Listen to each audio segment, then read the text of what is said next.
Grief requires a lot of compassion, a lot of tending. The trauma piece requires same, and you may need to seek the support of a therapist or a counselor as well.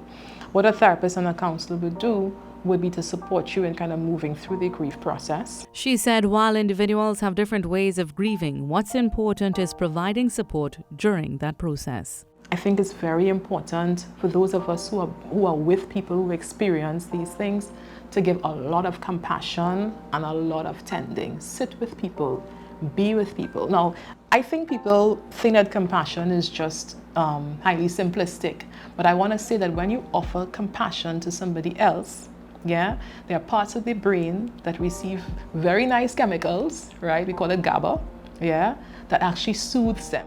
Mrs. Riley-Richardson said we must never underestimate the value of being compassionate to someone who's grieving.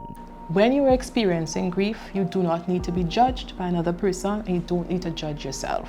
And like I said, I always kind of pull in neurobiology, right? When we judge ourselves, we send excitatory neurotransmitters to the brain, to certain parts of the brain that make us feel even worse. And in this sense, excitatory is not a good word. It's a chemical called glutamate, and it actually, puts us in this feeling of more dread and more frustration. She said in some cases, many need to redefine their lives. It's supporting people through that process and supporting them when they're ready in terms of redefining themselves, redefining family, redefining identity, mourning what has been lost, certainly, and deciding what is their new relationship to what has happened, or what is their new relationship to the person. Traumatic grief is more likely to lead to complicated grief, and the feelings that come with traumatic grief are also much more intense.